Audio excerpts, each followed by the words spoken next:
Oggi cuciniamo con la cucina solare. Nella pentola ci sono patate al vapore. Si posiziona la pentola al centro dove si concentrano i raggi solari.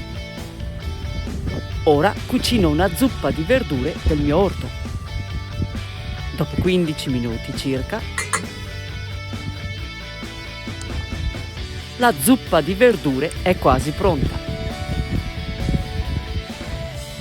Continua alla prossima puntata.